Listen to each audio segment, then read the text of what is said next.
Albrecht Dürer è stato uno dei maggiori rappresentanti del Rinascimento nord-europeo.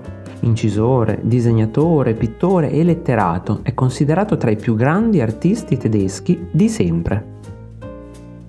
Terzo di 8 figli dell'orefice Albrecht Dürer il Vecchio e di sua moglie Barbara Olper, muove i primi passi nel mondo dell'arte nella bottega paterna, dove apprende la tecnica dell'incisione. La sua formazione artistica vera e propria avviene in varie nazioni, dalla Germania all'Olanda, fino alla Francia e alla Svizzera. Dürer subirà a lungo il fascino dell'arte italiana. Nel suo primo viaggio a Venezia rimane affascinato dalle opere di Giovanni Bellini, da cui riprenderà la vivacità dei colori e l'attenzione al dettaglio, evidenti nel dipinto I Quattro Apostoli. Un altro punto di riferimento per l'artista tedesco sarà anche il grande Leonardo.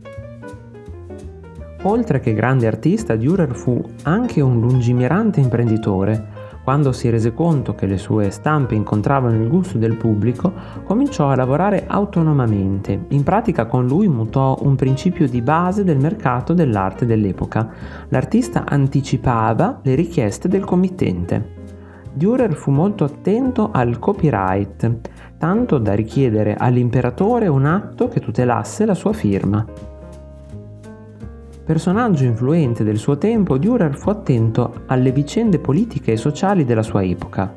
Una delle sue opere più famose, infatti, Il Cavaliere, la Morte e il Diavolo, secondo alcuni critici evidenzia la crisi del mondo cattolico, tentato dalle lusinghe della ricchezza e del potere. L'opera è del 1513 e solo 4 anni più tardi Lutero affiggerà a Wittenberg le sue tesi che daranno vita alla religione protestante. Anche un'altra opera di Dürer assume un importante valore simbolico. Parliamo dell'autoritratto con pelliccia. Nel dipinto il volto dell'artista somiglia a quello di Cristo. Il paragone poteva apparire blasfemo, ma in realtà l'artista precisò che con quella somiglianza voleva dimostrare come tutti gli uomini fossero stati creati ad immagine di Dio. La riproduzione fedele della natura, del resto, sarà uno dei tratti distintivi dell'arte di Dürer. Una delle sue opere più celebri è quella del leprotto, tanto preciso da sembrare una fotografia. Nel 1515 invece realizzò una bellissima stampa di un rinoceronte, nonostante l'artista non ne avesse mai visto uno. Per realizzarlo si era infatti basato su di una descrizione e un fugace schizzo che un uomo di affari di Lisbona aveva inviato a un amico di Norimberga. Negli ultimi anni di vita Dürer mise per iscritto le sue teorie legate all'arte in vari trattati in cui affrontò temi come la prospettiva, le proporzioni del corpo umano, l'astronomia e l'architettura.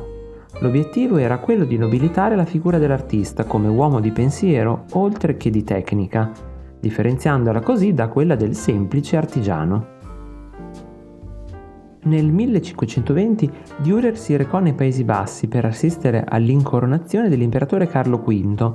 Nel corso del viaggio si ammalò gravemente. Tale malore lo tormenterà fino agli ultimi giorni di vita, causandone la morte nel 1528 a soli 57 anni. Riverito e apprezzato, nel XIX secolo in tutta la Germania sorsero statue dell'artista. La più famosa si trova nel centro di Norimberga. Persino Hitler adorava le opere del maestro tedesco, tanto da avere nel suo studio una copia originale de Il Cavaliere, la Morte e il Diavolo. Pare che l'artista nazista Hubert Lanzinger, per omaggiare il Führer, avesse preso spunto dall'opera per realizzarne una copia. Il Cavaliere però aveva il volto di Hitler, baffi compresi.